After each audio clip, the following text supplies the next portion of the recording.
Chapitre 2. La détermination du patrimoine du débiteur.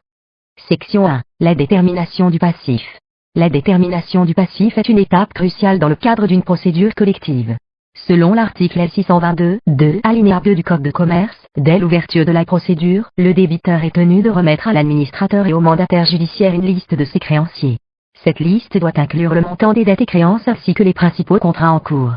Il est important de noter que cette liste initiale est par la suite complétée par les créanciers qui déclarent leurs créances. Cependant, la simple déclaration ne suffit pas pour qu'une créance soit admise. Elle doit passer par une procédure de vérification. L'article L622-24 du Code de commerce impose à la plupart des créanciers de déclarer leurs créances au mandataire judiciaire, ce qui fait partie du domaine de la déclaration des créances. La déclaration des créances. La déclaration des créances est une étape fondamentale dans le processus de détermination du passif d'une entreprise en procédure collective. Elle doit être effectuée par les créanciers ou par un mandataire de leur choix, conformément à l'article L622-24, alinéa 2 du Code de commerce. Cette déclaration peut être ratifiée par le créancier si elle a été faite en son nom, assurant ainsi sa validité jusqu'à ce que le juge statue sur l'admission de la créance. Les créanciers doivent déclarer leurs créances au mandataire judiciaire dans un délai de 2 mois à compter de la publication du jugement d'ouverture au BODA, comme le dispose l'article R622-24 du Code de commerce. La déclaration doit inclure le montant de la créance due au jour du jugement d'ouverture, les sommes à échoir et la date de leurs échéances. Si la créance est assortie d'un privilège ou d'une sûreté, il est nécessaire d'en préciser la nature. La forme de la déclaration n'est pas strictement réglementée, mais elle doit être adressée par écrit au mandataire judiciaire pour respecter les indications des articles L622-25 et R622-23 du Code de commerce. La déclaration doit être accompagnée de tous les justificatifs nécessaires pour prouver l'existence et le montant de la créance, ou une évaluation si le montant n'est pas encore fixé, ainsi que le calcul des intérêts et la juridiction saisie en cas de litige. Il est important de noter que certaines créances, comme les créances d'alimentation, ne sont pas soumises à déclaration. De plus, les salariés n'ont pas besoin de déclarer leurs créances car c'est le mandataire qui établit la liste des créances résultant du contrat de travail. Lorsque l'Association pour la gestion du régime de garantie des créances des salariés, AGS, a avancé les créances salariales, l'AGS doit déclarer sa créance. En effet, l'Association pour la gestion du régime de garantie des créances des salariés est un créancier comme les autres. La vérification et l'admission des créances. La vérification et l'admission des créances sont des étapes essentielles dans la procédure de détermination du passif d'une entreprise en procédure collective. Ces étapes permettent d'établir de manière définitive la liste des créanciers et le montant des dettes que l'entreprise doit honorer. 1. La procédure de droit commun. La vérification des créances est régie par l'article L624-1 du Code de commerce, qui prévoit que le mandataire judiciaire doit vérifier chaque créance déclarée après avoir sollicité les observations du débiteur, dans le délai fixé par le tribunal. Si une discussion survient sur une partie de la créance, le mandataire en informe le créancier et l'invite à faire connaître ses explications. Le défaut de réponse dans le délai de 30 jours interdit toute contestation ultérieure. La décision d'admission des créances appartient au juge commissaire. Le mandataire judiciaire transmet au juge commissaire la liste des créances déclarées avec ses propositions d'admission, de rejet ou de renvoi devant la juridiction compétente. Conformément à l'article L624-2 du Code de commerce, le juge commissaire décide de l'admission ou du rejet des créances, si la demande d'admission est recevable. Les décisions d'admission sont notifiées aux créanciers ou à leur mandataire par lettre simple, appelée lettre de certificat de créance. 2. La procédure spécifique aux créances salariales. Pour les créances salariales, le mandataire judiciaire établit lui-même les relevés des créances salariales. Ces relevés sont soumis pour vérification aux représentants des salariés, visés par le juge commissaire, puis réunis à l'état des créances déposées au greffe, et font l'objet d'une publicité. Le mandataire judiciaire informe chaque salarié de la nature, du montant des créances admises ou rejetées. Section 2. La détermination de l'actif. La détermination de l'actif dans le cadre d'une procédure collective est une étape essentielle pour évaluer la situation financière du débiteur et pour permettre aux créanciers et aux organes de la procédure de prendre les décisions appropriées. Cette détermination commence par l'établissement d'un inventaire. L'inventaire, conformément à l'article L622-6 du Code de commerce, un inventaire du patrimoine du débiteur est dressé dès l'ouverture de la procédure. Cet inventaire doit inclure les biens du débiteur ainsi que les garanties qui les grèvent. Il est complété par le débiteur qui mentionne également les biens susceptibles d'être revendiqués par des tiers. Cet inventaire est remis à l'administrateur et au mandataire judiciaire et est essentiel pour avoir une bonne idée de l'actif du débiteur. L'actif disponible. Il s'agit des éléments d'actifs qui peuvent être immédiatement utilisés pour désintéresser les créanciers. Cela comprend, par exemple, les liquidités disponibles, les créances à recouvrer et d'autres actifs facilement réalisables. Cependant, certains éléments comme le capital social non libéré ne sont pas considérés comme faisant partie de l'actif disponible. La conséquence, l'actif réel de l'entreprise dépendra des reprises et actions en revendication exercées par les propriétaires de biens simplement détenus par l'entreprise. En outre, l'actif réel peut également être affecté par les actions en nullité de la période suspecte qui, en cas de succès, permettent de réintégrer certains biens dans le patrimoine du débiteur. La prise des actifs. L'article L631-14 du Code de commerce prévoit que l'inventaire s'accompagne de la prise des actifs du débiteur, c'est-à-dire de l'estimation de la valeur des actifs du débiteur. Cette estimation est réalisée par un professionnel, tel qu'un commissaire-priseur ou un commissaire de justice désigné par le tribunal. La reprise ou les restitutions de biens sans action en revendication. La reprise ou restitution de biens sans action en revendication est possible dans certaines circonstances. Par exemple, si une demande de restitution de meubles a été présentée avant l'ouverture de la procédure collective du détenteur précaire, cette demande n'est pas soumise aux dispositions relatives à la revendication et peut se poursuivre selon les règles relatives aux instances qui ne tendent pas au paiement d'une somme d'argent. Cependant, il est important de noter que, en principe, un propriétaire ne peut pas reprendre son bien sans le revendiquer, même si le débiteur l'a abandonné. Cela a été confirmé par un arrêt de la Cour de cassation du 3 avril 2019, où il a été jugé qu'un propriétaire ne pouvait pas reprendre possession d'une pelle hydraulique abandonnée par son locataire sans avoir exercé d'action en revendication. En outre, l'article L624-16 du Code de commerce dispose que les biens meubles remis à titre précaire aux débiteurs peuvent être revendiqués à condition qu'ils se retrouvent en nature chez le débiteur au jour du jugement d'ouverture. Si les biens ont été transformés ou incorporés à d'autres biens, ils ne peuvent plus être revendiqués, sauf si la séparation du bien incorporé à un autre peut être réalisée sans dommage. Le régime général des actions en revendication. Le régime général des actions en revendication est détaillé dans le Code de commerce, notamment dans les articles L624-9 à L624-18, qui prévoient des conditions particulières pour la revendication des biens meubles. Ces règles spécifiques s'appliquent en fonction de la nature du bien détenu par le débiteur soumis à la procédure collective. Pour les immeubles, il n'existe pas de disposition particulière dans le droit des procédures collectives, et ce sont les règles du droit commun de l'action en revendication qui s'appliquent. En revanche, pour les biens meubles, les conditions de revendication sont plus strictes. L'une des conditions essentielles pour l'action en revendication des biens meubles est que la revendication doit être exercée dans les 3 mois suivant la publication du jugement d'ouverture. Si le propriétaire des biens meubles souhaite revendiquer, il doit s'assurer que les biens se trouvent en nature dans les mains du débiteur au jour du jugement d'ouverture. En cas de contestation ou en l'absence d'accord, la demande de revendication est portée devant le juge commissaire. Si la revendication est réussie, elle permet au propriétaire de faire reconnaître son droit de propriété sur le bien et conduit généralement à la restitution du bien à son propriétaire. Pour les vendeurs qui bénéficient d'une clause de réserve de propriété, ils peuvent revendiquer et obtenir la restitution des biens dont ils sont restés propriétaires en vertu de la clause, et cette action suit les règles relatives à l'action en revendication des biens mobiliers. En cas de revente des biens, le vendeur peut également revendiquer le prix ou la partie du prix que le tiers acquéreur n'a pas encore payé. Il est important de noter que l'actif réel de l'entreprise dépendra des reprises et actions en revendication exercées par les propriétaires de biens simplement détenus par l'entreprise. La situation particulière du vendeur de meubles impayés. La situation particulière du vendeur de meubles impayés est régie par les dispositions relatives à la clause de réserve de propriété. Lorsqu'une vente de meubles est effectuée avec une clause de réserve de propriété, le transfert de la propriété des biens vendus est conditionné au paiement intégral du prix par l'acheteur. Si le paiement n'est pas effectué, le vendeur peut revendiquer les biens et obtenir leur restitution, à condition que les biens existent encore en nature chez le débiteur au moment de l'ouverture de la procédure collective. En cas de revente des biens par le débiteur, le vendeur initial peut revendiquer le prix ou la partie du prix que le tiers acquéreur n'a pas encore payé. Cette revendication du prix de revente est possible même si les biens ne sont plus en nature chez le débiteur, à condition que le bien soit resté dans son état initial à la date de sa délivrance au sous-acquéreur. Il est important de noter que la revendication doit être exercée dans les 3 mois suivant la publication du jugement d'ouverture de la procédure collective. En cas d'accord avec l'administrateur ou le mandataire judiciaire, ou en l'absence d'accord, la demande de revendication est portée devant le juge commissaire. Si la valeur du bien restitué ne couvre pas la totalité de la créance, le vendeur conserve la faculté de produire la soulte au passif de la procédure. Inversement, si la valeur du bien restitué excède le montant de la créance, le vendeur doit restituer les sommes reçues en excédent. Sous-titre 2. Le plan de sauvegarde. Le plan de sauvegarde est une procédure essentielle dans le cadre de la sauvegarde d'une entreprise en difficulté. Cette procédure permet d'établir un projet de plan que le débiteur élabore avec l'assistance éventuelle d'un expert. Ce plan est ensuite soumis au tribunal pour approbation.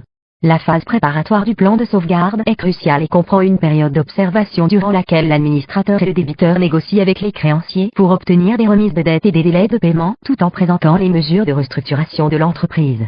Lorsqu'un administrateur est nommé, il doit réaliser un bilan économique et social de l'entreprise avec la collaboration du débiteur et parfois avec l'aide d'experts. Ce bilan doit détailler l'origine, l'importance et la nature des difficultés rencontrées par l'entreprise. Si l'entreprise exploite des installations classées pour la protection de l'environnement, le bilan économique et social est complété par un bilan environnemental. Ce dernier peut révéler des coûts significatifs liés à la remise en état de sites pollués, ce qui est un élément crucial pour l'élaboration du plan de sauvegarde. Le contenu du projet de plan de sauvegarde doit mentionner les engagements pris pour l'exécution du plan, y compris les apports de trésorerie, qui bénéficient d'un privilège de sauvegarde. Il doit également définir les perspectives de redressement en fonction des possibilités d'activité, de l'état du marché et des moyens de financement disponibles. Le plan doit préciser les modalités de règlement du passif et les garanties que le débiteur doit fournir pour assurer l'exécution du plan. Le tribunal n'approuvera le plan que s'il présente des possibilités sérieuses de règlement du passif. Enfin, le projet de plan doit exposer et justifier le niveau et les perspectives d'emploi ainsi que les mesures envisagées pour maintenir ou développer l'activité économique de l'entreprise. Il doit également détailler les stratégies de restructuration, les investissements nécessaires et les éventuelles cessions ou fermetures de segments non rentables. La viabilité à long terme de l'entreprise et la préservation de l'emploi sont des éléments clés qui doivent être pris en compte pour assurer l'acceptation du plan par les créanciers et son approbation par le tribunal. Chapitre I. La préparation du plan. La préparation du plan de sauvegarde est une étape cruciale dans la procédure de sauvegarde d'une entreprise. Elle commence par une période d'observation, durant laquelle l'administrateur et le débiteur vont négocier avec les créanciers des remises de dette et des délais de paiement tout en leur présentant les mesures de restructuration de l'entreprise. Lorsqu'un administrateur est nommé, il doit élaborer un bilan économique et social de l'entreprise avec l'aide du débiteur et éventuellement avec l'assistance d'experts. Ce bilan précise l'origine, l'importance et la nature des difficultés de l'entreprise. Si l'entreprise exploite des installations classées pour la protection de l'environnement, le bilan économique et social est complété par un bilan environnemental. Cela peut révéler des coûts significatifs liés à la remise en état de sites pollués, ce qui est un élément d'une importance considérable pour élaborer le plan de sauvegarde. Le projet de plan de sauvegarde doit mentionner les engagements d'effectuer des apports de trésorerie pris pour l'exécution du plan. Ces apports bénéficient du privilège de sauvegarde établi à l'article L. 622-17.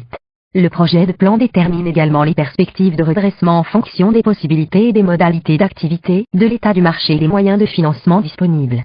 En termes d'appurement du passif, le projet de plan définit les modalités de règlement du passif et les garanties éventuelles que le débiteur doit souscrire pour en assurer l'exécution. Le tribunal n'arrêtera le plan de sauvegarde que si ce plan montre qu'il existe des possibilités sérieuses de règlement du passif. Enfin, le projet de plan expose et justifie le niveau et les perspectives d'emploi ainsi que les conditions sociales envisagées pour la poursuite d'activité. Lorsque le projet prévoit des licenciements pour motifs économiques, il rappelle les mesures déjà intervenues et définit les actions à entreprendre en vue de faciliter le reclassement et l'indemnisation des salariés dont l'emploi est menacé. Selon l'article L. 626-2, les licenciements économiques peuvent faire partie du plan de sauvegarde. Le projet doit donc inclure les mesures d'accompagnement social nécessaires, telles que les dispositifs d'aide au reclassement ou les mesures de formation professionnelle pour les salariés affectés. Section 1. Le bilan économique, social et environnemental. La préparation d'un plan de sauvegarde nécessite une évaluation approfondie de la situation de l'entreprise en difficulté. Cette évaluation se matérialise par la réalisation d'un bilan économique, social et, le cas échéant, environnemental. Lorsqu'un administrateur est nommé, il doit collaborer avec le débiteur pour élaborer un bilan économique et social de l'entreprise. Ce bilan doit détailler l'origine, l'importance et la nature des difficultés rencontrées par l'entreprise, fournissant ainsi une base solide pour la conception du plan de sauvegarde. En outre, si l'entreprise exploite des installations classées pour la protection de l'environnement, le bilan économique et social doit être complété par un bilan environnemental. Ce dernier évalue les impacts environnementaux de l'entreprise et les coûts associés à la remise en état de sites pollués, ce qui peut représenter un élément crucial pour l'élaboration du plan de sauvegarde. Par exemple, dans le cas de la société Métal Europe Nord, le bilan environnemental a révélé que la remise en état de sites pollués coûterait 22 millions d'euros, une donnée d'une importance considérable pour la préparation du plan. Pour établir ce bilan, l'administrateur peut obtenir du juge commissaire tous les renseignements et documents utiles. Il peut également consulter le mandataire judiciaire et entendre toute personne susceptible de fournir des informations pertinentes sur la situation de l'entreprise et les perspectives de redressement, les modalités de règlement du passif et les conditions sociales de la poursuite de l'activité du débiteur. Section 2. Le projet de plan. La section 2 du plan de sauvegarde concerne le projet de plan lui-même, qui est le document central de la procédure de sauvegarde. Ce projet est élaboré par le débiteur, avec le concours de l'administrateur, et doit refléter une stratégie viable pour le redressement de l'entreprise. Voici les éléments clés qui doivent y figurer. 1. Engagement financier. Le projet de plan doit mentionner les engagements pris pour effectuer des apports de trésorerie nécessaires à l'exécution du plan. Ces apports bénéficient du privilège de sauvegarde établi à l'article L. 622-17, ce qui leur confère une priorité en cas de distribution des fonds de l'entreprise. 2. Perspectives de redressement. Le projet de plan doit déterminer les perspectives de redressement de l'entreprise en fonction des possibilités et des modalités d'activité, de l'état du marché et des moyens de financement disponibles. Cela implique une analyse approfondie de la situation actuelle de l'entreprise et de son environnement économique. 3. Apurement du passif.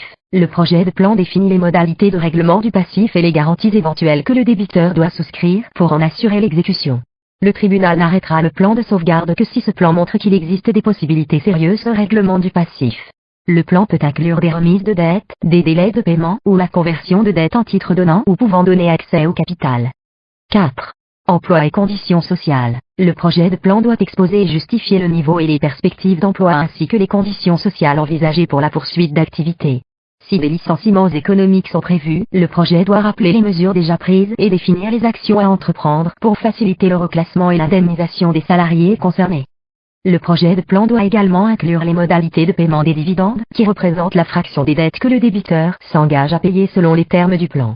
Ces paiements sont effectués selon les modalités fixées par le tribunal et sont gérés par le commissaire à l'exécution du plan, qui procède à leur répartition. En outre, le tribunal peut imposer l'inaliénabilité de certains biens jugés indispensables à la continuation de l'entreprise pour une durée qu'il fixe, ne pouvant excéder celle du plan.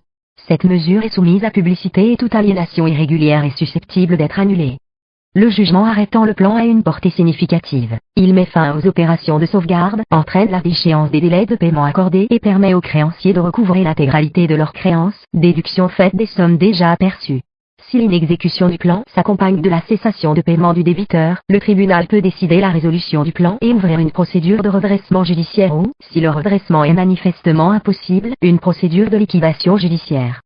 Enfin, l'arrêt du plan par le tribunal entraîne la levée de plein droit de toute interdiction d'émettre des chèques qui auraient pu être imposés avant le jugement d'ouverture de la procédure de sauvegarde.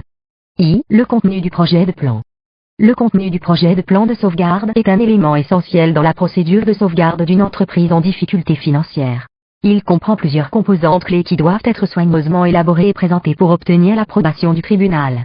Voici les éléments principaux qui doivent être inclus dans le projet de plan. 1. Bilan économique, social et environnemental. Avant de proposer un plan de sauvegarde, il est impératif d'établir un bilan détaillé qui reflète la situation actuelle de l'entreprise.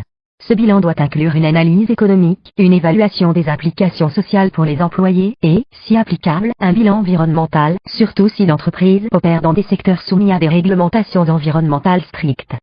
2. Consultation des créanciers. Le projet de plan doit être discuté avec les créanciers de l'entreprise. L'ordonnance du 15 septembre 2021 a introduit des changements dans la manière dont les créanciers sont consultés et impliqués dans le processus d'élaboration du plan. 3.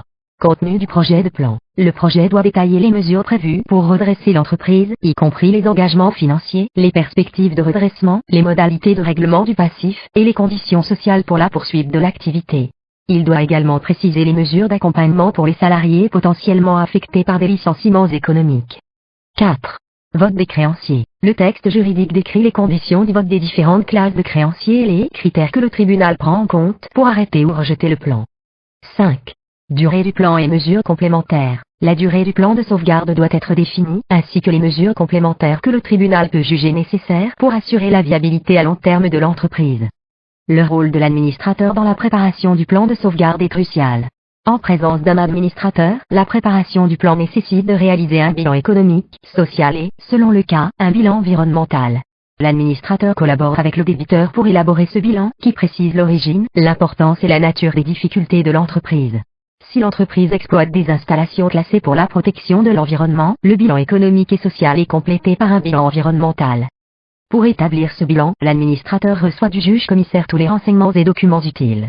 Il consulte également le mandataire judiciaire et peut entendre toute personne susceptible de l'informer sur la situation et les perspectives de redressement de l'entreprise, les modalités de règlement du passif et les conditions sociales de la poursuite de l'activité du débiteur. Après la préparation du bilan, l'administrateur assiste le débiteur dans l'élaboration du projet de plan de sauvegarde. Ce projet doit inclure les mesures de restructuration de l'entreprise et les propositions de règlement du passif. Le plan arrêté par le tribunal désigne les personnes chargées de l'exécuter, en l'occurrence le débiteur, et mentionne les engagements souscrits par toutes les personnes ayant souscrit une obligation nécessaire à la sauvegarde de l'entreprise. Le tribunal peut également prendre des mesures complémentaires, telles que des délais et des remises de paiement, et peut imposer le plan même en cas de désapprobation par certaines classes de créanciers, à condition que plusieurs conditions cumulatives soient satisfaites. La durée du plan est fixée par le jugement qui l'arrête et ne peut excéder 10 ans ou 15 ans si le débiteur est un agriculteur. Enfin, le tribunal peut nommer un commissaire à l'exécution du plan, qui est souvent le mandataire judiciaire déjà en place. Ce commissaire a pour mission de superviser l'exécution du plan et de s'assurer que le débiteur respecte les engagements pris. Il peut également être amené à gérer la distribution des paiements aux créanciers selon les modalités définies par le plan de sauvegarde. Le rôle de l'administrateur et du mandataire judiciaire prend fin avec le jugement arrêtant le plan, sauf si le tribunal décide de maintenir l'administrateur pour une mission spécifique ou si le mandataire judiciaire est désigné comme commissaire à l'exécution du plan. Le jugement qui arrête le plan de sauvegarde a une portée importante. Il rend le plan opposable à tous les créanciers, qu'ils aient ou non déclaré leurs créances, et même à ceux qui l'ont rejeté. Le jugement est également publié, ce qui permet d'informer les tiers de la situation de l'entreprise et des mesures prises pour son redressement. En cas d'inexécution du plan, le tribunal peut prononcer la résolution du plan et ouvrir une procédure de redressement judiciaire ou de liquidation judiciaire, selon la situation financière de l'entreprise. La résolution du plan peut être demandée par le débiteur, le commissaire à l'exécution du plan, tout créancier intéressé, ou d'office par le tribunal. La durée du plan de sauvegarde est limitée par la loi.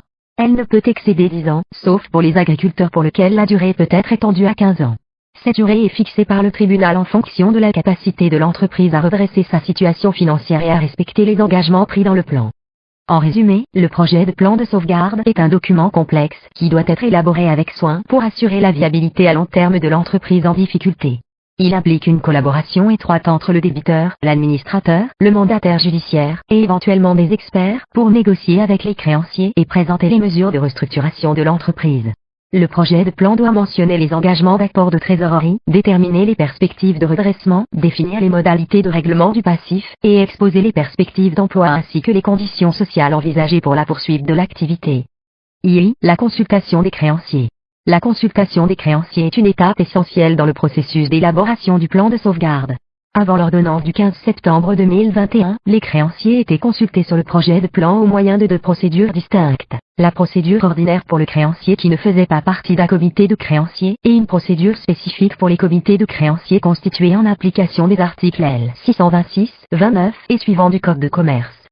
Avec l'entrée en vigueur de l'ordonnance du 15 septembre 2021, ces comités de créanciers ont été remplacés par des classes de parties affectées.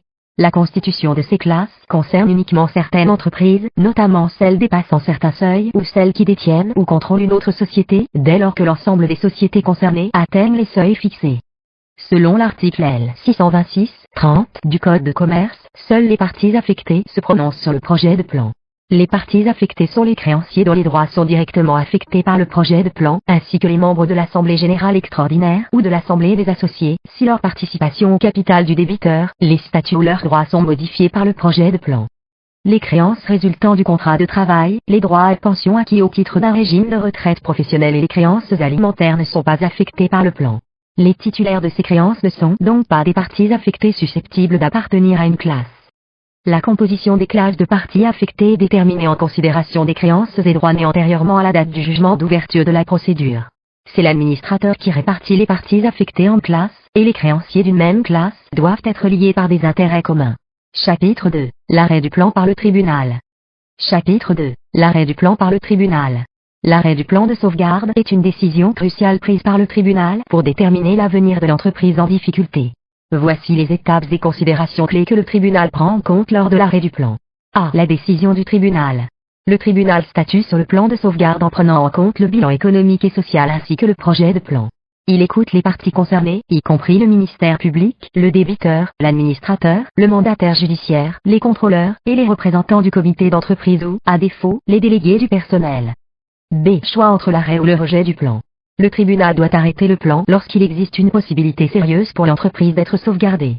Si cette possibilité n'est pas présente, le tribunal peut être amené à rejeter le plan. C. Prise en compte du vote des classes de parties affectées. En présence de classes de parties affectées, le tribunal doit tenir compte du résultat du vote des classes. Si le projet de plan est approuvé par toutes les classes, le tribunal vérifie plusieurs conditions, notamment que le plan a été adopté conformément à la loi, que les parties affectées bénéficient d'une égalité de traitement et que la notification du plan a été régulièrement effectuée. D. Durée du plan. Le tribunal fixe la durée du plan, qui ne peut excéder 10 ans ou 15 ans si le débiteur est un agriculteur. Il existe une possibilité d'allonger la durée du plan de 2 ans supplémentaires, à la requête du ministère public ou du commissaire à l'exécution du plan. Sort de l'administrateur et du mandataire judiciaire. Le jugement qui arrête le plan dessaisit généralement l'administrateur. Toutefois, le tribunal peut charger celui-ci d'effectuer les actes nécessaires à la mise en œuvre du plan qu'il détermine. I. La décision du tribunal. Le tribunal statue sur le plan de sauvegarde en prenant en considération le bilan économique et social ainsi que le projet de plan. Il entend le ministère public et, après avoir dûment appelé ou entendu le débiteur, l'administrateur, le mandataire judiciaire, les contrôleurs, ainsi que les représentants du comité d'entreprise ou, à défaut, les délégués du personnel. I. La portée du jugement arrêtant le plan. Le jugement qui arrête le plan de sauvegarde a une portée significative tant à l'égard des créanciers du débiteur qu'à l'égard des cautions et co-obligés. 1.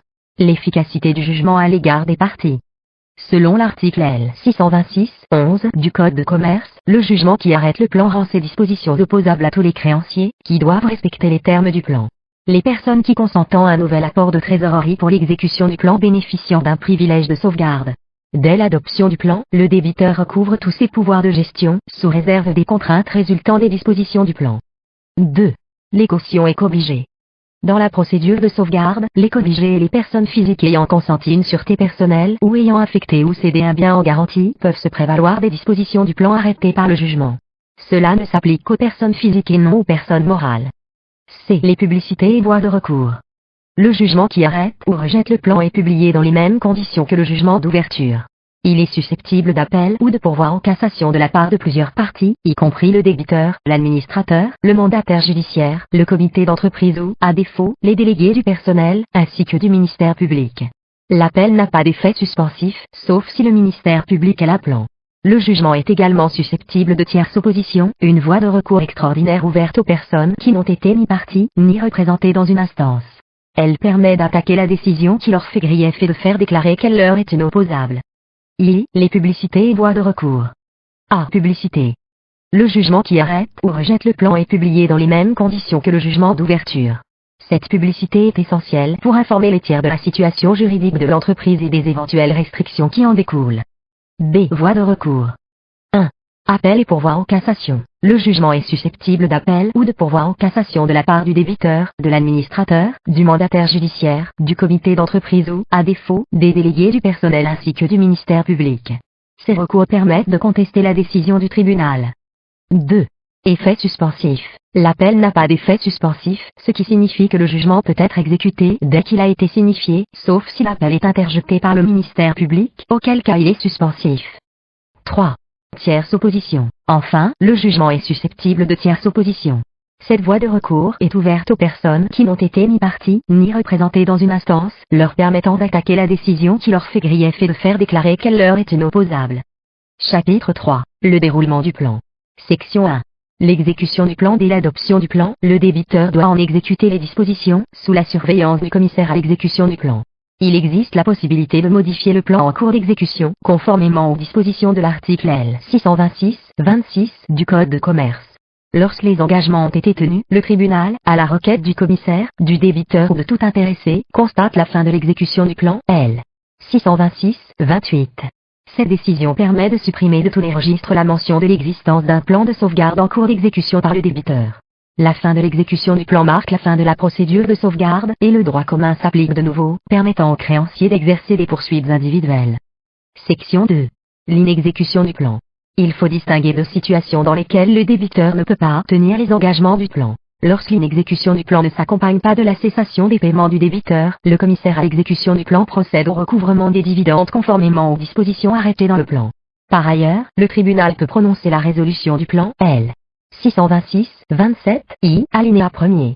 Il s'agit ici d'une simple faculté. Effet de la résolution. Si elle est prononcée, la résolution entraîne des conséquences juridiques spécifiques pour les parties impliquées. Section 1. L'exécution du plan. Section 1. L'exécution du plan. Dès l'adoption du plan, le débiteur est tenu d'en exécuter les dispositions, sous la surveillance du commissaire à l'exécution du plan. Ce dernier a pour rôle de veiller à ce que le débiteur respecte les engagements pris dans le cadre du plan de sauvegarde. Il est également possible de modifier le plan en cours d'exécution, conformément aux dispositions de l'article L. 626-26 du Code de commerce. Lorsque les engagements ont été tenus, le tribunal, à la requête du commissaire, du débiteur ou de tout intéressé, constate la fin de l'exécution du plan L. 626-28. Cette décision est importante car elle permet de supprimer de tous les registres la mention de l'existence d'un plan de sauvegarde en cours d'exécution par le débiteur. La fin de l'exécution du plan marque la fin de la procédure de sauvegarde. Le droit commun s'applique de nouveau, ce qui signifie que les créanciers peuvent exercer des poursuites individuelles. Par exemple, les créanciers qui n'ont pas déclaré leurs créances dans les délais recouvrent leur droit de poursuite individuelle. Cependant, ce n'est pas le cas des créanciers dont la créance a donné lieu à une décision de rejet, conduisant à l'extinction de la créance. Section 2. L'inexécution du plan. Il faut distinguer deux situations dans lesquelles le débiteur ne peut pas tenir les engagements du plan. 1. Lorsqu'une exécution du plan ne s'accompagne pas de la cessation des paiements du débiteur. Dans ce cas, le commissaire à l'exécution du plan procède au recouvrement des dividendes conformément aux dispositions arrêtées dans le plan. Le tribunal peut également prononcer la résolution du plan L. 626-27 I, alinéa 1er, bien que cela reste une simple faculté. Effet de la résolution. Si la résolution est prononcée, elle met fin aux opérations, emporte d'échéance des délais de paiement accordés, et les créanciers peuvent recouvrer l'intégralité de leurs créances telles qu'elles étaient avant l'adoption du plan, déduction faite des sommes déjà aperçues. 2. Lorsqu'une exécution du plan s'accompagne de la cessation des paiements, CP, du débiteur, le tribunal décide, après avis du ministère public, la résolution du plan L. 626-27 I, al 3, et ouvre une procédure de redressement judiciaire, RJ, ou, si le redressement est manifestement impossible, une procédure de liquidation judiciaire, LJ. Les créanciers qui étaient soumis au plan de sauvegarde résolu sont alors dispensés de déclarer leurs créances sous sûreté dans la nouvelle procédure. Les créances inscrites au plan sont admises de plein droit, déduction faite des sommes déjà aperçues, L. 626-27 infine. Résumé. Le processus de sauvegarde d'une entreprise en difficulté financière est encadré par un ensemble de procédures juridiques détaillées, dont la préparation d'un plan de sauvegarde est une étape cruciale. Ce plan doit être élaboré avec soin pour garantir la viabilité à long terme de l'entreprise. Voici un résumé des points clés relatifs à la préparation et à l'exécution du plan de sauvegarde. Préparation du plan de sauvegarde, bilan préliminaire. Un bilan économique, social et environnemental doit être établi pour comprendre la situation actuelle de l'entreprise. Consultation des créanciers. Les créanciers sont consultés sur le projet de plan, conformément aux changements introduits par l'ordonnance du 15 septembre 2021. Contenu du projet. Le projet de plan doit inclure des mesures de restructuration, des engagements financiers, des perspectives de redressement, des modalités de règlement du passif, et des conditions sociales pour la poursuite de l'activité. Arrêt du plan de sauvegarde, vote des créanciers. Les conditions du vote des différentes classes de créanciers sont définies, et le tribunal prend en compte des critères spécifiques pour arrêter ou rejeter le plan. Durée et mesures complémentaires. La durée du plan est fixée par le tribunal et peut inclure des mesures complémentaires pour assurer la pérennité de l'entreprise. Rôle des acteurs. Le sort de l'administrateur et du mandataire judiciaire est déterminé, et un commissaire à l'exécution du plan peut être nommé. Exécution et portée du jugement. Efficacité du jugement. Le jugement qui arrête le plan en rend les dispositions opposables à tous, y compris le débiteur et les créanciers. Ceux qui se sont engagés à consentir un nouvel apport de trésorerie bénéficient du privilège de sauvegarde. Le débiteur recouvre tous ses pouvoirs de gestion, sous réserve des contraintes résultant des dispositions du plan. Inexécution du plan. En cas d'inexécution, le tribunal peut prononcer la résolution du plan, ce qui met fin aux opérations, emporte d'échéance des délais de paiement accordés, et permet aux créanciers de recouvrer l'intégralité de leurs créances telles qu'elles étaient avant l'adoption du plan, déduction faite des sommes déjà aperçues. 3. Partie 3. Est le redressement judiciaire, est la liquidation judiciaire et est le rétablissement professionnel. Chapitre I. Le redressement judiciaire. Section 1. Ouverture de la procédure. Le redressement judiciaire est ouvert à tout débiteur en état de cessation des paiements, avec l'obligation de solliciter l'ouverture de la procédure dans les 45 jours suivant cette cessation. Le tribunal détermine la date de cessation des paiements et peut ordonner la cessation partielle de l'activité ou prononcer la liquidation judiciaire si le redressement est jugé impossible. Section 2. Effet sur les contrats et créances. Les contrats en cours au jour de l'ouverture de la procédure sont maintenus, sauf résiliation de plein droit dans certains cas. Les contrats de travail continuent automatiquement, mais des ruptures pour motifs économiques peuvent survenir. Les créances postérieures privilégiées sont réglées selon un ordre spécifique. Chapitre 2. La liquidation judiciaire. Section 1. Procédure et effet. La liquidation judiciaire vise à mettre fin à l'activité de l'entreprise ou à réaliser son patrimoine par cession. Elle peut être initiée par le débiteur et entraîne l'interdiction de paiement de certaines créances et l'arrêt des poursuites. Un liquidateur est nommé pour gérer l'actif et représenter les créanciers. Section 2. Rôle du liquidateur. Le liquidateur prend en charge la gestion de l'entreprise et peut poursuivre l'activité sous certaines conditions. Il représente le débiteur pour tous les actes concernant le patrimoine jusqu'à la clôture de la procédure. Le débiteur est dessaisi de l'administration et de la disposition de ses biens professionnels, à l'exception de certains droits et actions. Section 3. Réalisation de l'actif et cession. La réalisation de l'actif et la cession sont des étapes clés dans la liquidation judiciaire. Le liquidateur ou l'administrateur doit fournir au tribunal tous les éléments nécessaires pour apprécier les conditions d'appurement du passif. La cession peut être totale ou partielle, et le tribunal peut ordonner la cession forcée de certains contrats si nécessaire pour l'activité. Titre 1. Le redressement judiciaire. Le redressement judiciaire est une procédure collective qui s'adresse aux entreprises en difficulté, dans le but de leur permettre de restructurer leur dette et de poursuivre leur activité économique. Cette procédure est encadrée par des conditions strictes et des étapes précises, visant à assurer un traitement équitable des créanciers et à donner une chance de survie à l'entreprise. Chapitre 1. Conditions d'ouverture et procédure. Section 1. Conditions d'ouverture. La procédure de redressement judiciaire est ouverte à tout débiteur qui se trouve dans l'impossibilité de faire face à son passif exigible avec son actif disponible, c'est-à-dire en état de cessation des paiements. Les conditions d'ouverture sont relatives à la personne du débiteur, son statut, son activité et aux difficultés auxquelles il est confronté. Les catégories de débiteurs susceptibles de bénéficier d'une procédure de redressement judiciaire sont prévues à l'article L631-2 du Code de commerce, qui vise les mêmes catégories de personnes que pour la procédure de sauvegarde. Section 2. Procédure d'ouverture. Le débiteur doit solliciter l'ouverture d'une procédure de redressement judiciaire dans les 45 jours suivant la cessation des paiements s'il n'a pas demandé l'ouverture d'une procédure de conciliation dans ce délai.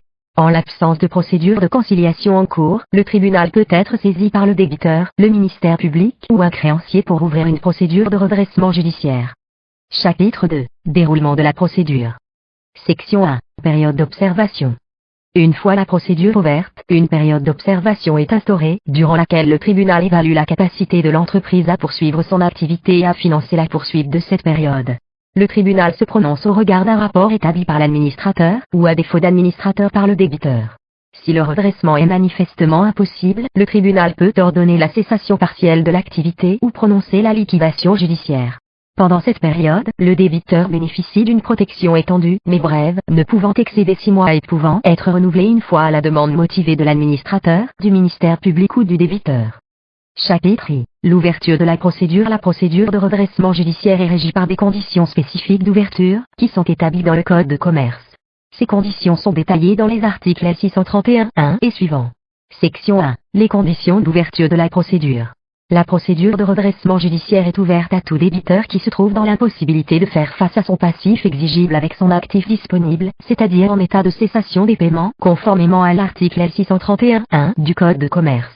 Les conditions d'ouverture sont relatives à la personne du débiteur, son statut, son activité et aux difficultés qu'il rencontre. L'article L631-2 du Code de commerce précise les catégories de débiteurs susceptibles de bénéficier de cette procédure, qui sont les mêmes que celles éligibles à la procédure de sauvegarde. Quant aux difficultés, la procédure est applicable au débiteur qui est en état de cessation des paiements, et ses conditions sont évaluées au jour de l'ouverture de la procédure. L'article L631-3 du Code de commerce ajoute que la procédure est également applicable aux personnes qui ont cessé leur activité professionnelle ou aux débiteurs décédés en état de cessation des paiements.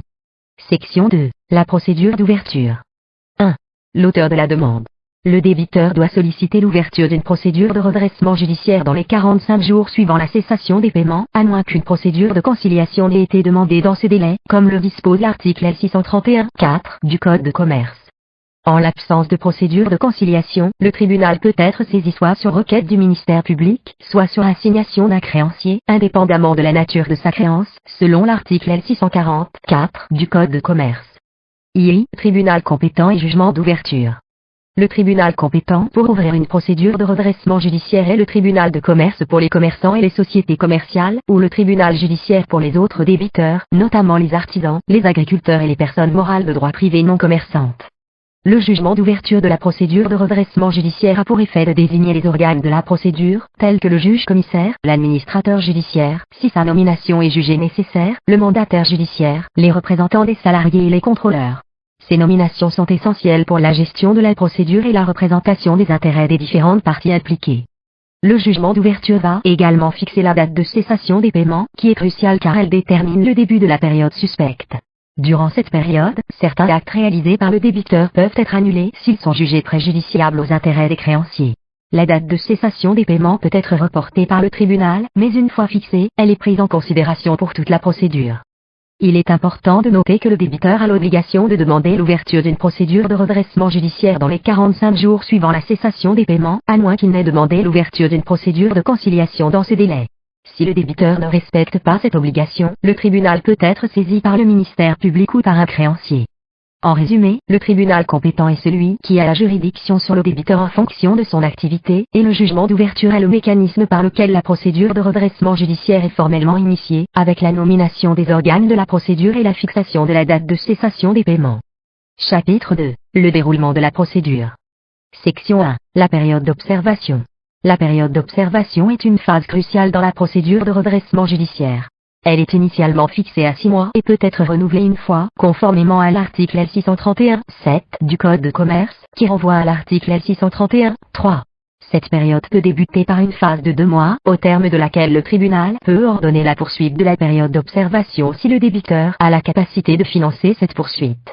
La décision du tribunal se base sur un rapport établi par l'administrateur ou, à défaut d'administrateur, par le débiteur lui-même.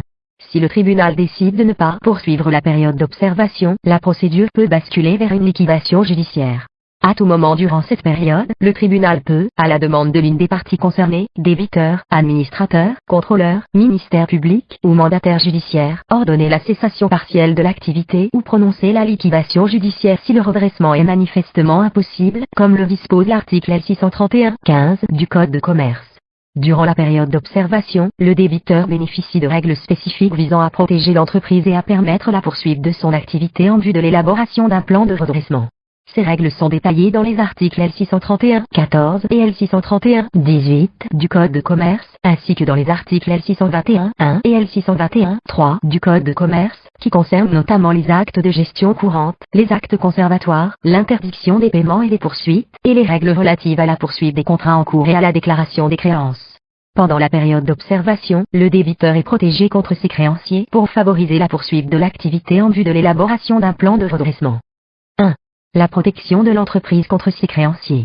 L'article L631-14 renvoie aux articles L622-7 sur l'interdiction des paiements, L622-21 sur l'interdiction des poursuites, L622-29 sur le principe du maintien du terme et L622-28 du Code de commerce sur l'arrêt du cours des intérêts. Ces dispositions visent à protéger l'entreprise en suspendant les actions en justice des créanciers pour le recouvrement de leurs créances et en interdisant le paiement des dettes nées avant le jugement d'ouverture. 2. La poursuite de l'activité. Pour assurer la poursuite de l'activité, il est essentiel de se concentrer sur la charge de la gestion de l'entreprise et les moyens de cette gestion. La distinction est similaire à celle de la procédure de sauvegarde. A. La charge de la gestion de l'entreprise pendant la période d'observation. La charge et le pouvoir du débiteur sont déterminés en fonction de la mission de l'administrateur. 1. La mission de l'administrateur. La mission de l'administrateur en matière de redressement judiciaire peut être soit une mission d'assistance, soit une mission de représentation du débiteur. Lorsqu'il est en mission d'assistance, l'administrateur assiste le débiteur dans tous les actes de gestion ou pour certains d'entre eux seulement, selon ce qui est déterminé par le tribunal. Le débiteur conserve alors la capacité d'accomplir les actes de gestion courante, mais doit obtenir l'assistance de l'administrateur pour les actes de disposition. L'article L631-14 renvoie aux articles L622-3 et L622-4 du Code de commerce. En cas de mission de représentation, l'administrateur agit seul et le débiteur est dessaisi de ses pouvoirs de gestion. Les actes de disposition sont alors accomplis par l'administrateur seul, et les actes accomplis par le débiteur sans l'assistance ou la représentation de l'administrateur peuvent être déclarés inopposables à la procédure ou annulés, selon leur nature et les dispositions de l'article L622-7 du Code de commerce. En résumé, la mission de l'administrateur dépend de la décision du tribunal et peut varier entre l'assistance et la représentation, influençant ainsi l'étendue des pouvoirs du débiteur pendant la période d'observation du redressement judiciaire. 2. Le régime des actes soumis à autorisation du juge-commissaire. Le régime des actes soumis à autorisation du juge-commissaire est défini par l'article L622-7 du Code de commerce. Dans le cadre d'une procédure de redressement judiciaire, certains actes de disposition réalisés par le débiteur ou l'administrateur nécessitent l'autorisation préalable du juge-commissaire. Ces actes peuvent inclure, par exemple, la vente d'actifs importants de l'entreprise, la constitution de sûreté ou la prise de participation dans d'autres sociétés. Lorsque l'administrateur a une mission d'assistance, les actes soumis à l'autorisation du juge commissaire doivent être accomplis conjointement par l'administrateur et le débiteur. En revanche, si l'administrateur a une mission de représentation, il peut accomplir seul ces actes après avoir obtenu l'autorisation du juge commissaire. Il est important de noter que les actes accomplis sans cette autorisation peuvent être annulés.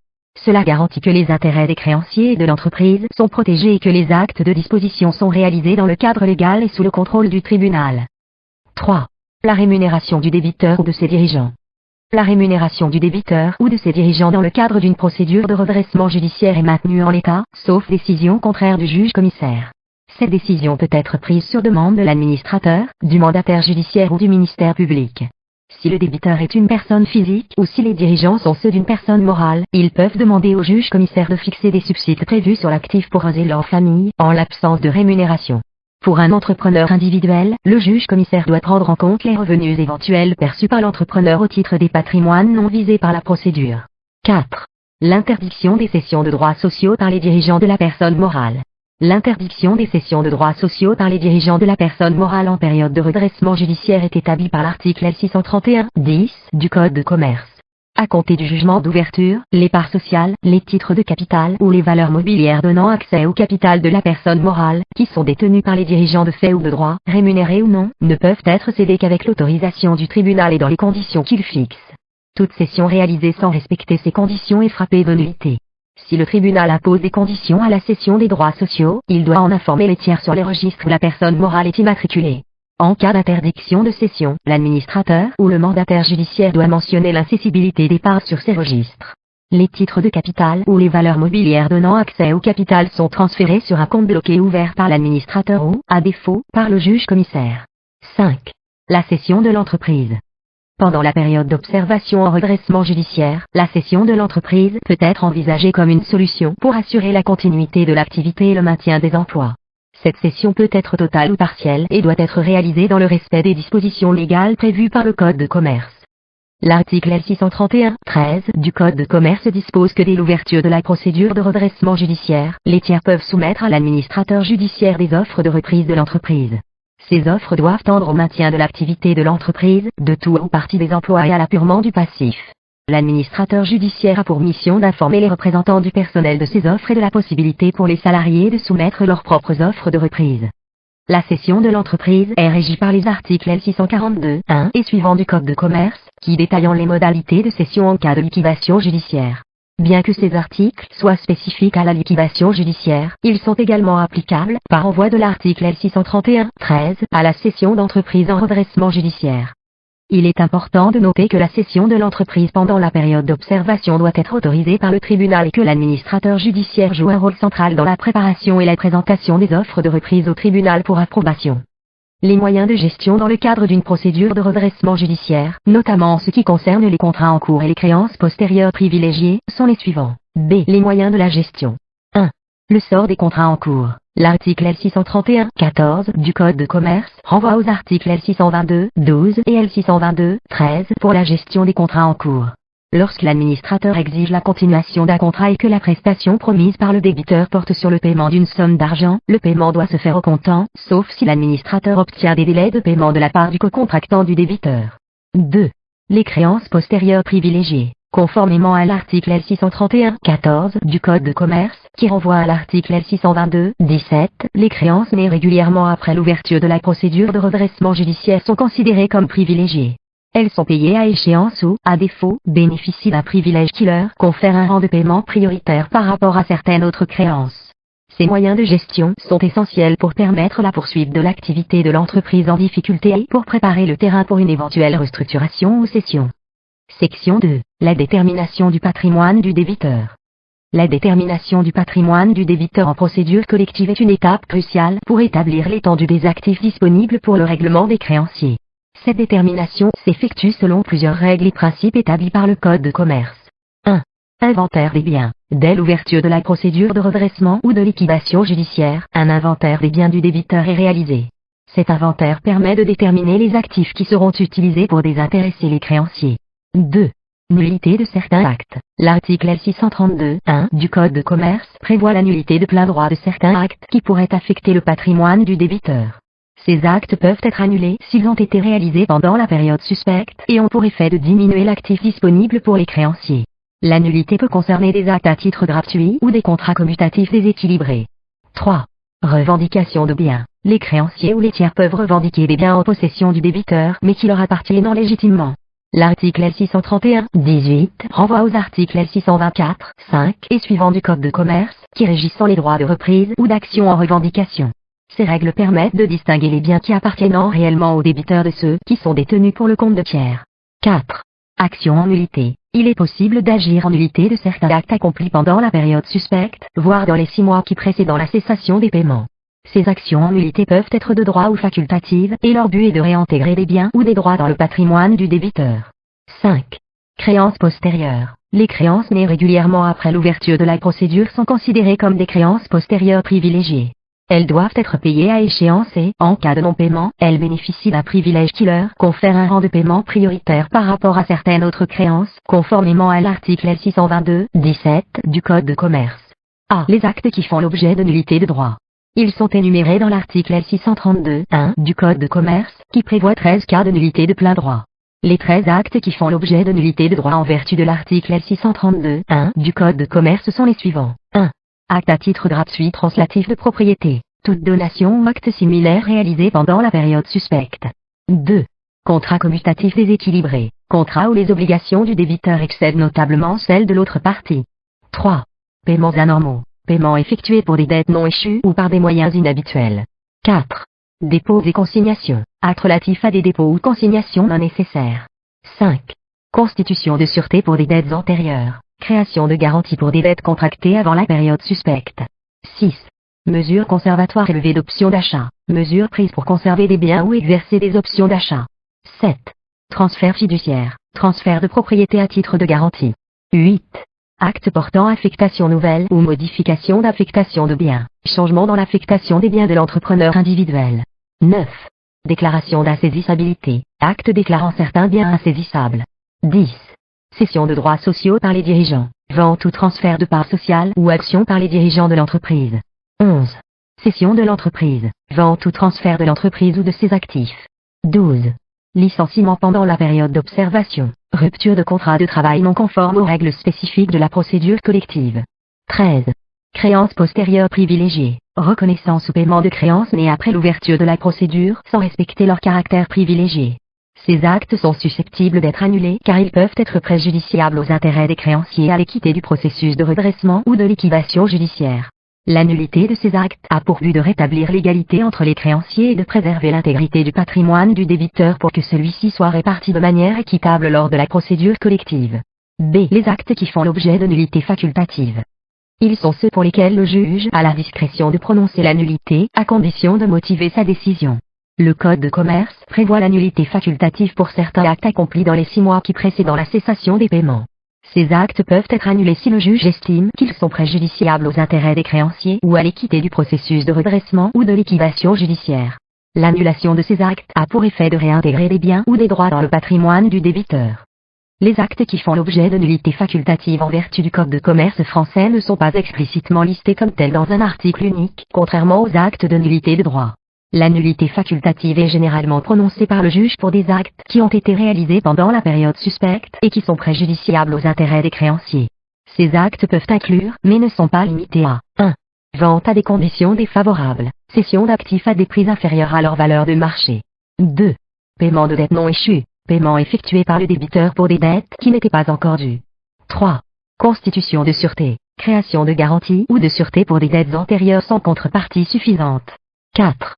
Transaction suspecte, transaction qui semblant avoir été réalisée dans le but de soustraire des actifs au processus de liquidation ou de redressement. 5. Actes de gestion courante anormaux, actes de gestion qui ne correspondent pas aux pratiques habituelles de l'entreprise et qui sont préjudiciables aux créanciers. Il est important de noter que la nullité facultative est à la discrétion du juge, qui doit évaluer si l'acte en question est effectivement préjudiciable aux créanciers et justifie une annulation. C. Le régime de l'action en nullité. Il est encadré par le Code de commerce, qui distingue entre la nullité de droit et la nullité facultative. L'action en nullité a pour effet de reconstituer l'actif du débiteur. Cela signifie que celui qui a contracté avec le débiteur doit éventuellement restituer le bien ou le paiement qu'il a reçu en exécution du contrat. En revanche, il n'y a aucune obligation de restitution à la charge du débiteur, car le but est de reconstituer son actif, pas de faire en sorte que l'acte annulé lui soit défavorable.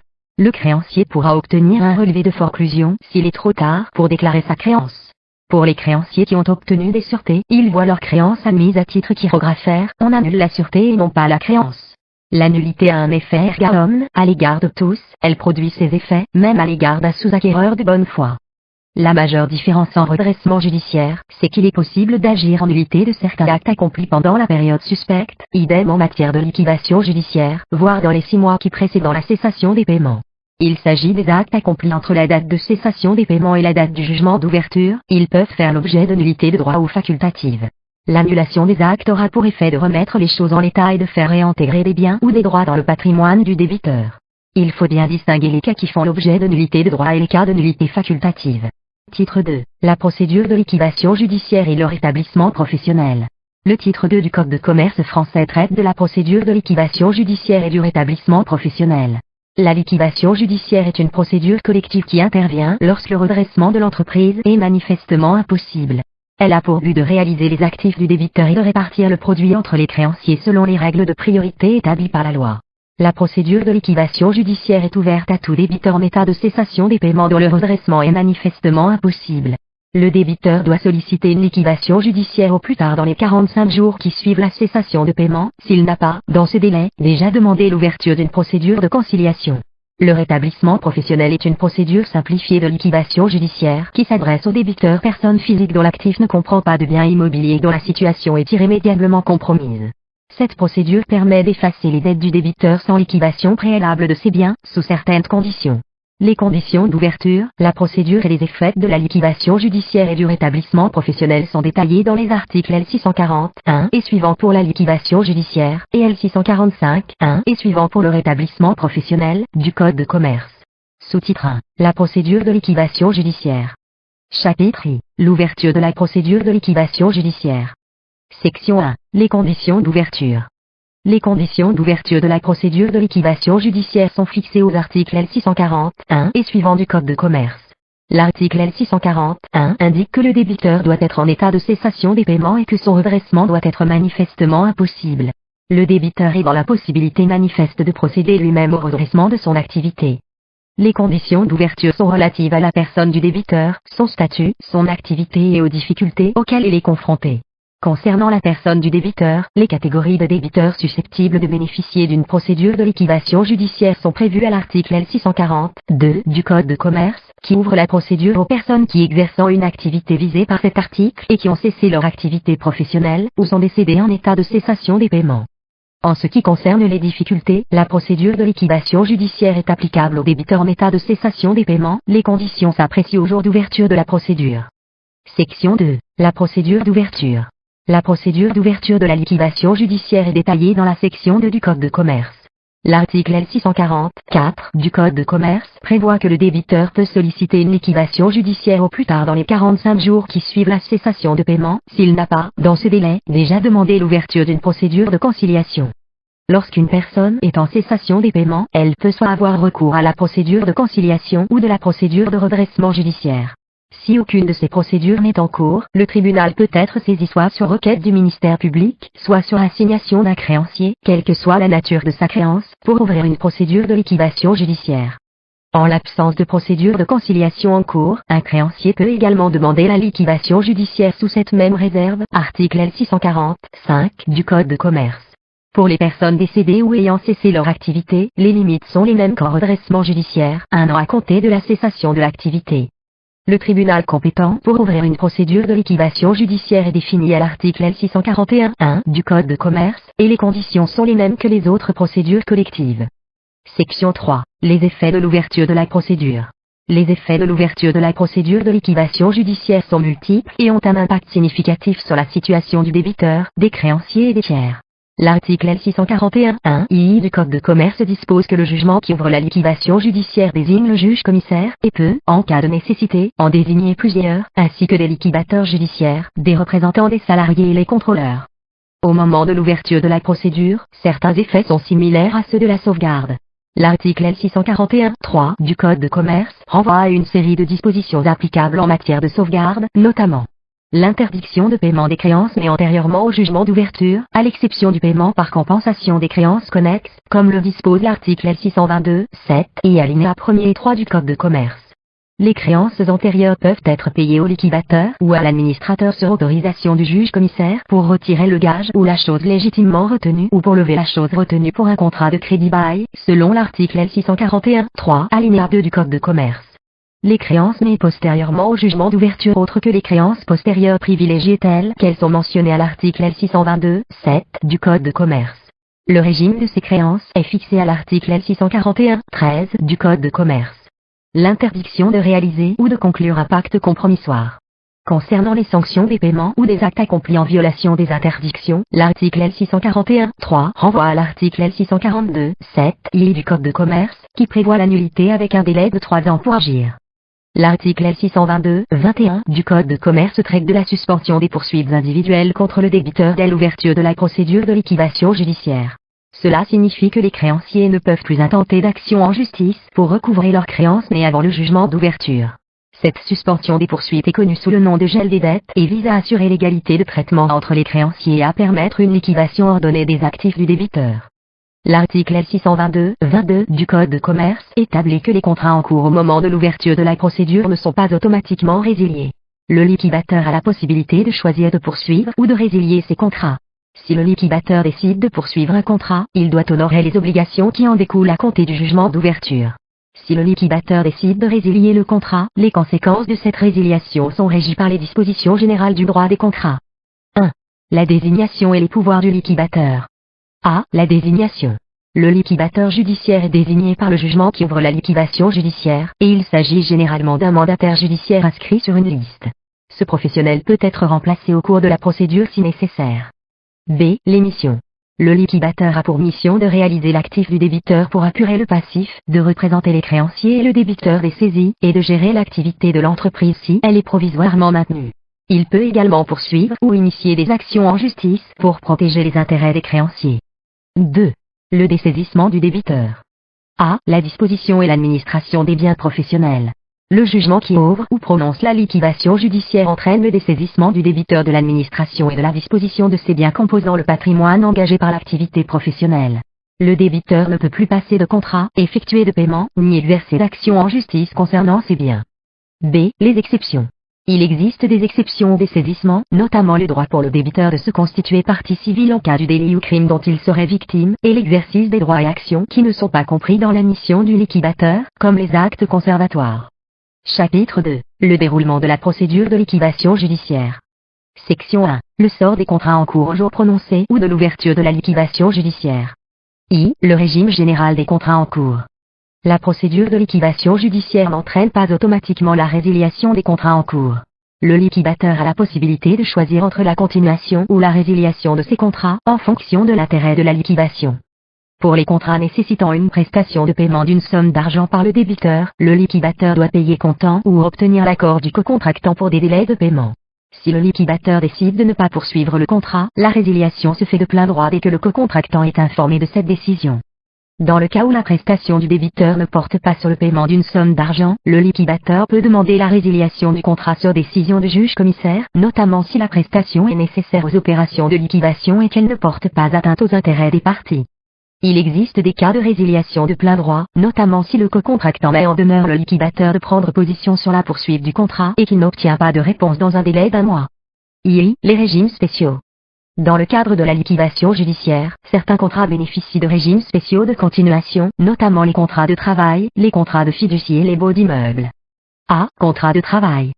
Les contrats de travail sont en principe continués de plein droit lors de l'ouverture d'une procédure de liquidation judiciaire. Cependant, des licenciements pour motifs économiques peuvent être autorisés par le juge-commissaire si ces licenciements sont jugés urgents, inévitables et indispensables. L'ordonnance du juge-commissaire doit préciser le nombre de salariés concernés, ainsi que les activités et catégories professionnelles touchées. Les licenciements qui ne sont pas autorisés par le juge-commissaire sont considérés sans cause réelle ni sérieuse. B. Contrat de fiducie. Les contrats de fiducie ne sont pas explicitement mentionnés dans les textes relatifs à la liquidation judiciaire, mais ils peuvent être affectés par la procédure en fonction de leur nature et des termes du contrat. La fiducie étant un mécanisme par lequel les biens sont transférés à un fiduciaire, la situation des biens fiduciaires et les obligations des parties peuvent nécessiter une analyse spécifique au cas par cas. C. Baux d'immeubles. Concernant les baux d'immeubles utilisés pour l'activité de l'entreprise, l'article L641-12 du Code de commerce prévoit un régime spécial. Le liquidateur a la possibilité de résilier le bail si cela est nécessaire pour la liquidation des actifs. Cependant, si le bail est maintenu, les loyers postérieurs à l'ouverture de la procédure doivent être payés à échéance. Il est important de noter que ces régimes spéciaux sont soumis à des conditions et des procédures spécifiques qui doivent être respectées pour assurer la légalité des actions entreprises dans le cadre de la liquidation judiciaire. Section 2. Les opérations de liquidation judiciaire. Les opérations de liquidation judiciaire visent à réaliser les actifs de l'entreprise débitrice pour permettre le paiement des créanciers. Ces opérations sont menées par le liquidateur sous le contrôle du juge-commissaire. Elles comprennent notamment la cession des biens de l'entreprise, qu'ils soient en meubles ou immeubles, et la gestion de l'entreprise durant la période de liquidation. A. La résiliation de l'actif en l'absence de plan de cession. En l'absence de plan de cession, l'activité de l'entreprise n'est pas maintenue. Les biens peuvent être cédés de manière isolée ou dans le cadre d'une procédure de liquidation judiciaire simplifiée. 1. La cession des biens isolés dans la liquidation judiciaire de droit commun. Il faut distinguer entre la cession des immeubles et celle des meubles. A. Les immeubles. La vente des immeubles dans le cadre de la liquidation judiciaire est régie par l'article L642-18 du Code de commerce. Le juge-commissaire fixe la mise à prix et les conditions essentielles de la vente. La procédure de saisie immobilière peut être écartée par le juge-commissaire, qui peut alors ordonner une vente par adjudication amiable ou autoriser une vente de gré à gré. B. Les meubles. L'article L642-19 du Code de commerce s'applique à la cession des meubles. Le juge-commissaire peut ordonner la vente aux enchères publiques ou autoriser une vente de gré à gré au prix et aux conditions qu'il fixe. La vente de gré à gré doit être autorisée par le juge-commissaire, sinon elle est nulle. C. Dans le cadre d'une liquidation judiciaire, les biens meubles faisant l'objet d'un gage ou d'un droit de rétention peuvent être récupérés par le liquidateur, avec l'autorisation du juge-commissaire, en payant le créancier gagiste ou le titulaire du droit de rétention. Si ces biens ne sont pas récupérés, le liquidateur doit demander, dans les 6 mois suivant le jugement d'ouverture, l'autorisation de réaliser le bien de manière forcée. Le droit du créancier gagiste ou du rétenteur se reporte alors sur le prix de vente, lui permettant d'être payé en priorité. La liquidation judiciaire simplifiée s'applique automatiquement à certaines catégories de débiteurs, notamment les débiteurs physiques sans biens immobiliers et les personnes morales répondant à des critères spécifiques de taille et de chiffre d'affaires. Dans cette procédure, le liquidateur vend les biens mobiliers de gré à gré ou aux enchères publiques dans un délai de 4 mois.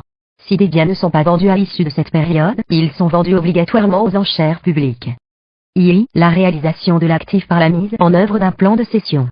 La réalisation de l'actif dans le cadre d'un plan de cession est une étape clé de la procédure de liquidation judiciaire. Ce processus implique la vente des actifs de l'entreprise débitrice à un ou plusieurs repreneurs. Le plan de cession est élaboré pour permettre la continuation de l'activité de l'entreprise, le maintien de l'emploi dans la mesure du possible et le paiement des créanciers. Le plan de cession est soumis à l'approbation du tribunal et doit détailler les modalités de la cession, y compris les actifs cédés, les conditions de la vente et l'identité du ou des repreneurs. Les offres de reprise sont examinées en tenant compte de leur capacité à assurer la viabilité de l'entreprise et à préserver les emplois. Une fois le plan approuvé, le liquidateur procède à la cession conformément aux termes établis et les contrats nécessaires à la continuation de l'activité peuvent être transférés aux repreneurs, sous réserve de certaines conditions. Le contenu du plan de cession dans le cadre de la réalisation de l'actif par la mise en œuvre d'un plan de cession comprend généralement les éléments suivants. Identification des actifs et passifs. Le plan doit détailler les actifs de l'entreprise qui seront cédés et les passifs qui seront repris par le cessionnaire. Choix du repreneur. Le plan doit identifier le repreneur choisi pour la cession des actifs de l'entreprise en difficulté. Conditions de la cession. Le plan doit préciser les termes et conditions de la cession, y compris le prix de vente et les modalités de paiement. Obligations du cessionnaire. Le plan doit définir les obligations du cessionnaire, notamment en ce qui concerne la reprise des employés, le respect des contrats en cours et les garanties éventuelles. Effet de l'adoption du plan. Le plan doit expliquer les effets juridiques de son adoption, tels que la protection contre les poursuites des créanciers et la continuation des activités de l'entreprise. Gestion post-cession. Le plan peut inclure des dispositions sur la gestion de l'entreprise après la cession et les responsabilités du cessionnaire à cet égard. Sanctions en cas d'inexécution. Le plan doit énoncer les sanctions applicables en cas de non-respect des termes du plan par le cessionnaire. Apurement du passif. Le plan doit décrire la manière dont les dettes de l'entreprise seront traitées et, si possible, apurées. Ce plan est soumis à l'approbation du tribunal et doit être conçu de manière à maximiser la satisfaction des créanciers tout en assurant la pérennité de l'activité économique cédée. Section 3. L'apurement du passif et la clôture de la liquidation judiciaire. A. L'apurement du passif. L'appurement du passif dans le cadre d'une liquidation judiciaire signifie que le débiteur n'est plus soumis aux mêmes protections qu'en matière de sauvegarde, car le principe ici est la déchéance du terme. 1. La déchéance du terme. Selon l'article L643-1 du Code de commerce, le jugement qui ouvre ou prononce la liquidation judiciaire entraîne la déchéance du terme pour toutes les créances antérieures à ce jugement. Cela signifie que toutes les dettes deviennent immédiatement exigibles. B. La clôture de la liquidation judiciaire. La clôture de la liquidation judiciaire peut intervenir pour deux raisons principales. 1. La clôture de liquidation pour extinction du passif. Cette hypothèse est rare et se produit lorsque le passif exigible n'existe plus à la clôture de la liquidation ou lorsque le liquidateur dispose de sommes suffisantes pour désintéresser les créanciers. Le jugement de clôture met fin aux fonctions des organes de la procédure et au dessaisissement du débiteur. 2. La clôture de liquidation pour insuffisance d'actifs. La liquidation est clôturée pour insuffisance d'actifs lorsque le produit de la réalisation des actifs et les différentes actions et procédures engagées ne permettent pas de désintéresser tous les créanciers. La clôture met fin aux fonctions des organes de la procédure et le débiteur recouvre ses droits. La clôture pour insuffisance d'actifs emporte en principe l'extinction du droit de poursuivre des créanciers contre le débiteur, avec certaines exceptions prévues par l'article L643-11 du Code de commerce. La procédure de liquidation judiciaire clôturée pour insuffisance d'actifs peut parfois être de nouveau ouverte dans deux cas, lorsque des actifs n'ont pas été réalisés ou lorsque des actions dans l'intérêt des créanciers n'ont pas été engagées au cours de la procédure, par exemple, une action en nullité d'acte accomplie pendant la période suspecte.